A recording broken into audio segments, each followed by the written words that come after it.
Welcome back for another episode of Iwouldcampthat. Tonight's camp is a little spontaneous and unplanned. We're actually going to be doing an urban stealth camp tonight, and I'll tell you why. So I just got off work. My work schedule actually changed recently. I've mentioned before in previous videos that I'm a shift worker. I was doing days and nights, 4 on, 4 off, 6 to 6s. But now I'm doing what's called a swing shift at work. So I still do 4 on, 4 off, but I do 8 a.m. to 8 p.m. and I also do noon to midnight. So I do 2 8 to 8s, 4 on, 4 off, and then 2 noon to midnights, 4 on, 4 off. And so right now I'm on my noon to midnight stretch.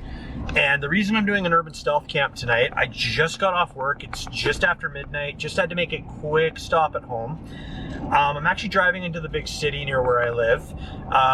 There's a package that I need to pick up from Purolator. Now, one thing I've been doing with my noon to midnight stretch is with the gyms being shut down, I've had to get creative with working out and such. So what I've been doing is I've been staying late at work, and I'll just run stairs, do some push-ups. We've got a few floors in our building, so there's lots of stairs I can run on.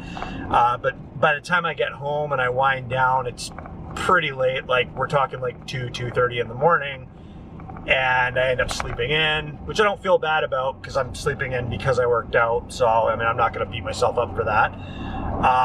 But it doesn't leave me any time to drive into the city and pick up this package, which is actually a replacement cord for my camp fridge. If you followed some of our prior videos, I've mentioned that our 12-volt cord for our fridge actually got damaged on a camp out when we were out near Rocky Mountain House there, going out to Abraham Lake. So a little over 5 weeks later, our cord for our fridge has finally come in. So I'm really excited to pick that up. I've got one more noon to midnight shift tomorrow. I guess technically today, since it's after midnight. And then I'm really hoping to get out and do some camping. Our old cord for the fridge does work. It's being held together by electric tape, but it's just not in the best shape. So just having a backup cord, if that one stops working, I'll have more peace of mind for that. So yeah, once I got a little bit of a drive ahead of me, once we get closer to our spot, I'll show you where we're going to set up camp for the night, and hopefully nobody bothers us.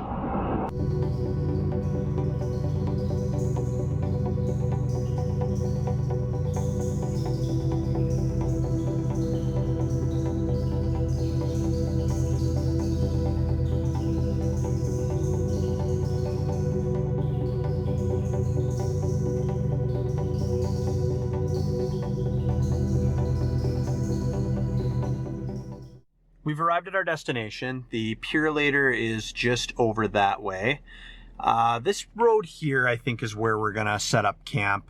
It's about 1 in the morning. I'm aiming to be up at around 7:30, 8 o'clock, just to go and get our package and then head on home. And yeah, there's some businesses over here fenced off, mostly just trucks parked in lots. I think we'll be okay here. Like I said, there's other vehicles. Like, there's a car ahead of us. There's a few vehicles behind us as well too. So we'll just stay here, and it's a nice well-lit area too. So if there's anybody out, being sketchy, it's always nice to be kind of in a more well-lit area, a little less likely to be bothered or have people trying to break into your vehicle. But I'm gonna grab my stuff and jump in the back, and we'll get to bed. I've got a couple of options for alarm clock here. So first and foremost is the cell phone alarm.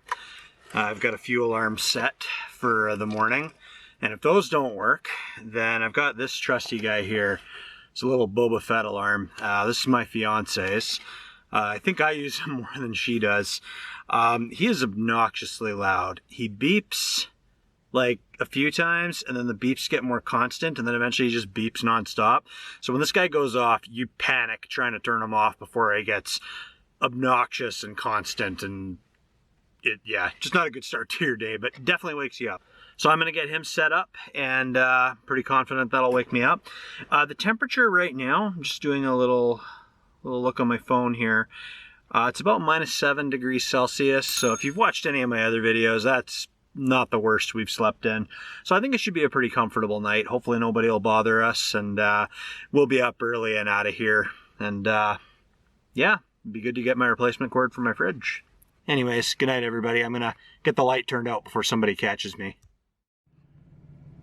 Good morning. It's just after 8 a.m. Had a pretty decent sleep. It took me a bit to actually get to sleep between the late shifts and staying late to work out some nights.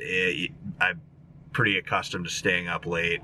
I'm hoping some camping on days off will help knock me back to a more normal schedule, because I start my 8 to 8 rotation here on the next set. The area is bustling with activity now, delivery trucks and such, so let's just go get the package, and hopefully they sent me the right stuff. And yeah, I'll show you guys the package once I get it.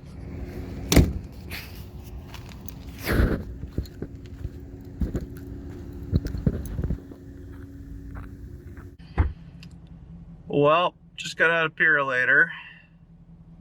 Funny story. Totally called it too. So when I requested the replacement cord, I emailed Comdu, the people that made my camp fridge, and my other camp fridge, it works fine. But as I've said before, it's just the 12-volt cord that got damaged. So when I got a hold of Comdu via email, I asked them, okay, I'd like to purchase a new cord, maybe even purchase 2 cords. Well, they, I think they misunderstood or didn't read my email, because they sent me a whole new fridge. Yep. I go in, they're like, how big is this package expected to be? And I'm like, well, when I read the email, it just had the name of the fridge. Didn't say specifically what part it was, so I hope it's just the part and not a whole new fridge. So yeah, now I've got 2 camp fridges. This one was a free replacement. I mean, I'm gonna salvage the cord I need from it, but yeah, thanks Comdu. I mean, I'm not upset. I think it's funny. But I'm just, my other camp fridge works fine. It just needed that one cord, but yeah, so I have 2 camp fridges now. Cool. That's awesome. All right, well, I'm gonna go get a Java and head home, and I look forward to telling Rita this story, because yeah, that's I don't even know what to say. All right, thanks for tuning in, everybody. We're gonna get in some more not in the city street camping pretty soon, and it's actually supposed to warm up a little bit this weekend, so looking forward to getting out with you folks. It's New Year's Eve as I record this, so if I don't get the chance to say it to you before the turn of the year, Happy New Year, and I'm hoping that we have a better year in 2021. Let's start it strong, and yeah, hopefully things can kind of start getting back to normal a bit. Take her easy, everybody.